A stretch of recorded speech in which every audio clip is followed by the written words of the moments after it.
doutores espíritas respondem diversas dúvidas no Respostas. No programa de hoje, o assunto é sexualidade. Simão Pedro fala sobre a visão espírita da homossexualidade. Roberto Lúcio recomenda como agir quando o casal tem ideias opostas sobre sexo. E Divaldo Franco explica como superar a insatisfação de não conseguir ter um relacionamento afetivo por ausência de um cônjuge. Como o Espiritismo vê a homossexualidade e as questões relacionadas ao tema? Na questão 200 do Livro dos Espíritos, pergunta-se: têm sexo os espíritos? E os espíritos respondem: não da forma que imaginais. Ou seja, tem, mas não da forma que imaginamos. Ou seja, uma forma biológica, com funções reprodutoras distintas. E na questão 201, eles perguntam se para o espírito há diferença em encarnar como homem ou como mulher. Eles dizem não, desde que a posição que ocupem possam levar a cumprir o seu processo evolutivo. Então a escolha do sexo físico também não é relevante do ponto de vista da potencialidade dessa própria sexualidade. Então, o que é a sexualidade? É uma energia que todos nós a temos. Uma energia que, enquanto encarnados, ela se manifesta nas funções genésicas, mas que é um potencial criador. Então, é uma energia criadora. No plano menor, nós somos os co-criadores por uso dessa energia da sexualidade no sexo. Mas ela em si independe dos órgãos sexuais. E essa energia, quando não dependente dos órgãos sexuais, nós podemos chamá-la de afeto. E o afeto, ele independe da estrutura física sexual. O afeto é de pessoa para pessoa, de alma para alma. Então a energia criadora, o afeto que nós nutrimos, ele se manifestará nas almas que se afinizam no sentimento. Mas o que ocorre é que se faz uma confusão, tentando colocar a homossexualidade e a heterossexualidade em polos distintos, como sendo o certo e o errado, como sendo o nobre e o promíscuo. E não são esses dois elementos antagônicos e nem são determinantes de virtudes. Porque o uso da sexualidade de forma desvairada, de forma, digamos, insensata, independe se está na homossexualidade ou na heterossexualidade. O fato de dizer-me heterossexual não me faz uma pessoa boa, não me faz uma pessoa, entre aspas, normal. O fato de dizer-me homossexual não me faz uma pessoa má, uma pessoa anormal, não me faz uma pessoa imoral. Posso ser um heterossexual imoral, um homossexual imoral. Então não há como fazer um julgamento pelo exercício da sexualidade. Há que se avaliar pela postura. E homossexuais ou heterossexuais podem vivenciar os seus sentimentos, vivenciar o seu afeto, no exercício da sexualidade física, com toda a aura de respeito e amorosidade. E eu diria, não é estatístico, não é pesquisa, talvez nem é senso comum, aliás, não é senso comum, então é apenas um pensamento. Que quantitativamente nós temos mais desvios na heterossexualidade do que na homossexualidade. Então, por que desse julgamento? É tabu? Sim. Por que tabu? O que é o tabu? É aquilo que é repudiado como pelo senso comum. Mas não quer dizer que aquilo está certo ou está errado. Então, quando se fala do afeto. E a legislação humana, melhor dizendo, o entendimento humano da legislação começou a mudar. Quando houve no Supremo o julgamento da ADIM, eles não se posicionaram, aliás, não, de uma DPF, né? Eles não se posicionaram para mudar o texto. Eles fizeram uma interpretação do texto existente, conforme a Constituição. Conforme a Constituição, valendo do princípio da dignidade da pessoa humana. E não mudar os artigos do Código Civil que fala do casamento ser entre homem e mulher. Entenderam que homem e mulher ali não era apenas gênero, mas especificidade, e o gênero seria humano. E então o casamento entre humanos. E deram essa interpretação, não mudaram o texto legal, deram a interpretação, sumularam, e isso passou a ser a ideia corrente agora do ponto de vista jurídico. Então houve o reconhecimento a partir de que ideia? Dignidade da pessoa humana, e não da sexualidade da pessoa humana. Então o ser humano, ele não é homem, ele não é mulher, ele está na espécie humana num corpo masculino, num corpo de homem, num corpo de mulher, mas é um espírito que tem as potencialidades masculinas e femininas, uma mais caracterizada, mas que ambas são elementos de aprendizado. Então, por que criar esse aspecto discriminatório para aquilo que é transitório, ou seja, o corpo físico? Porque o que separam esses dois elementos, homossexualidade e heterossexualidade, é o exercício do corpo físico, mas não é o afeto. O afeto, ele não depende desses processos humanos, corporais, homem, mulher. Uma vez fui convidado a fazer um estudo, uma palestra sobre esse tema, e a pessoa me pediu que falasse sobre homossexualidade. Eu sugeri que o tema já era, eu falei, porque as pessoas discriminam muito, então vamos colocar esse tema para trabalhar. Eu falei, olha, ao você colocar o tema homossexualidade, você já está colocando um aspecto discriminatório no tema. Por que então não colocar o tema heterossexualidade? Tem que ser homossexualidade. Então sugeri a ele que o tema fosse sexualidade. E no caminho, isso foi um convite da cidade de Uberlândia, então eu ia de patrocínio a Uberlândia. No caminho, eu e minha esposa, eu não tenho sensibilidade mediúnica ostensiva, nem para discernir espírito encarnado, quanto mais para desencarnado, mas a minha esposa tem. E no caminho íamos, e ela disse assim para mim, Pedro, ela me chama de Pedro,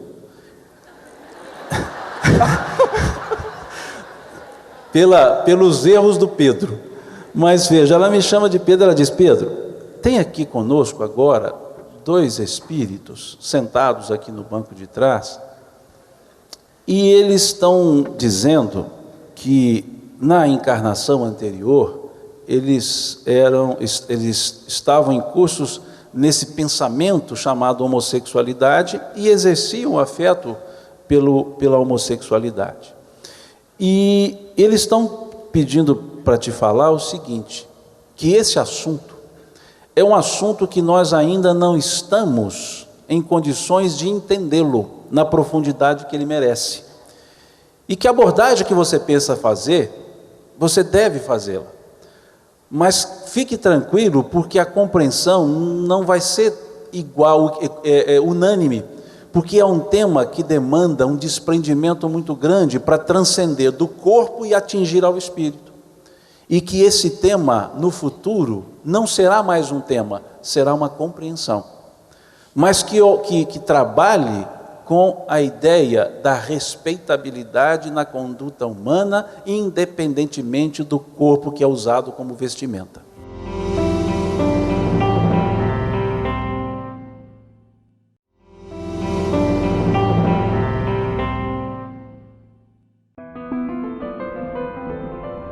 Como agir quando cônjuges têm ideias opostas sobre sexo? Nós escolhemos essa pergunta porque é uma das grandes realidades. Eu acho que é uma bênção da sabedoria divina. Geralmente, no casal, um pensa muito naquilo e o outro naquilo nada pensa, né? E isso, muitas vezes, é o equilíbrio para o aprendizado do casal. Então, nós precisamos aprender a fazer renúncias e a fazer essas renúncias de uma maneira equilibrada. Então, é preciso que o casal atenda à necessidade de um companheiro que tenha uma exacerbação, mas sem deixar de lembrar que essa não é a expressão mais importante do casamento. Nós temos que dar o testemunho e trazer isso a todos os dias. Numa página muito interessante sobre relacionamento, valor e crescimento de relacionamento, o Rubem Alves cita uma fala do Nietzsche, quando o Nietzsche disse: se você quiser saber se a pessoa com quem você está é alguém para você viver toda a eternidade, se pergunte se você gostaria e teria prazer de falar com ela por toda a sua vida. Porque muito mais que os atos, são as palavras que sustentam os relacionamentos. Então, é preciso que o casal fale, se relacione, né? É preciso manter o enamoramento, né? Eu falo que a gente só vive bem e bem casado quando a gente não deixa de ser namorado. Então, acho que esse aprendizado que a gente precisa fazer. Como se livrar da insatisfação de nunca ter uma relação conjugal por não conseguir um companheiro? Nunca deveremos esperar encontrar um afeto, mas devemos ser a pessoa afetuosa. Há uma lenda que fala a respeito da pessoa ideal. E eu tenho um fato com um amigo. Ele é da minha idade, embora ele negue. Ele sempre me dizia que estava atrás da mulher ideal. E depois de uns 30 anos eu o encontrei e perguntei: você encontrou a mulher ideal? Sim. E casou com ela? Não. Mas por quê? Porque ela estava procurando o homem ideal. Então nós deveremos ser a pessoa que ame, mas não apenas que busque uma satisfação, entre aspas, sexual. O prazer de estar com a pessoa, o prazer da convivência, do enamoramento, como disse o nosso querido Dr. Lúcio. Tudo isso faz parte do jogo da satisfação sexual. Quando nós encontramos essas possibilidades do sexo pago, dos motéis, são mais tormentos do que busca de harmonia. É uma fuga psicológica para uma realização aparente, porque só o amor plenifica. Sexo sem amor é água do mar. Quanto mais bebe, mais sede tem.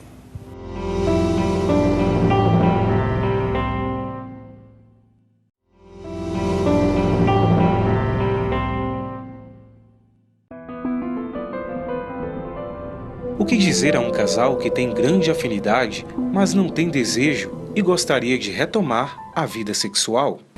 Olha, a questão da dinâmica na relação do casal, ela é pertinente ao movimento que nasce na intimidade de cada um.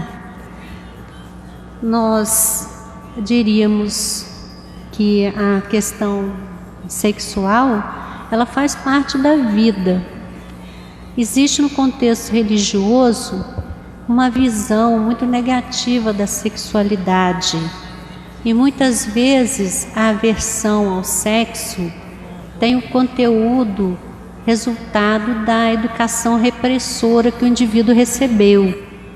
Então é preciso analisar se esse desinteresse sexual ele nasce de uma condição espiritual em que o indivíduo se coloca já pleno de toda essa possibilidade de troca que a sexualidade permite, ou se resulta de uma questão enquistada a partir de uma educação mal conduzida, em que os impulsos para o prazer sexual foram reprimidos na infância. Então, quem poderia ajudar o casal a analisar seria um terapeuta, seria alguém das relações do casal. É difícil que nós possamos analisar abstratamente assim uma situação que está expressa em meia dúzia de palavras, quando se trata de uma manifestação extremamente complexa de todo o movimento psíquico que nos endereça à vida. Sexualidade é força divina no ser. É pela interação sexual que homem e mulher se tornam co-criadores. E a nossa cultura não nos tem ajudado a ver assim, com esse conteúdo de manifestação pecaminosa que incentiva, então, a abstenção da prática sexual. Então, analisar a situação. E se realmente esse desinteresse nasce do fato de que o companheirismo, a convivência já satisfazem a dupla na sua parceria, nada impede que esse casal seja realmente a representação na Terra de uma movimentação que será possível no futuro, quando as individualidades se manifestarão pelo afeto, muito mais sedimentado nas trocas energéticas do que propriamente na fusão dos corpos. O sexo só para a procriação é um passo na evolução? Bem, essa questão tem sido um desafio quando nós percebemos a orientação dada no mito apresentado e construído a partir da construção literária de Moisés. E enchei a terra. Nós vamos encher a terra de uma série de construções, que não apenas construções biológicas, construções que passam por um plano de entendimento e de entusiasmo.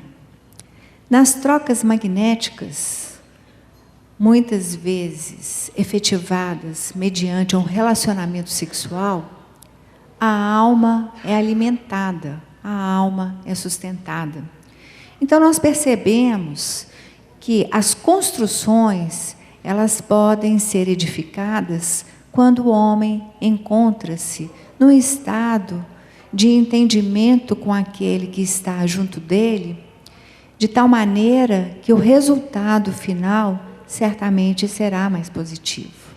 Porque há alegria, há equilíbrio, há entendimento. E, acima de tudo, a troca.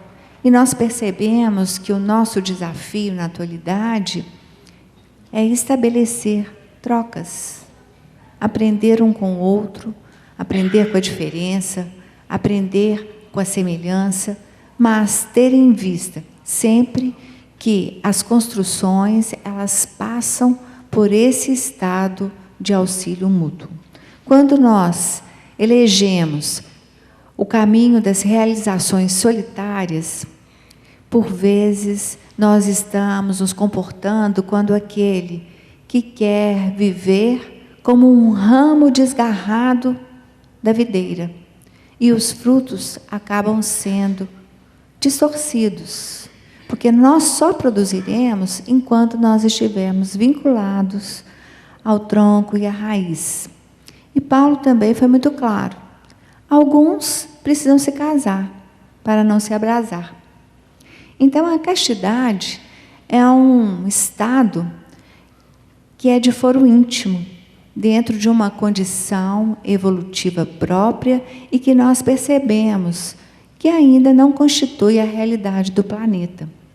A nossa condição, e André Luiz aqui nos diz, de que a grande maioria dos encarnados na Terra encontram-se numa sincronicidade, teor de força e expressão física, define que a vivência da sexualidade, através da prática do relacionamento sexual, ainda é uma necessidade do nosso planeta.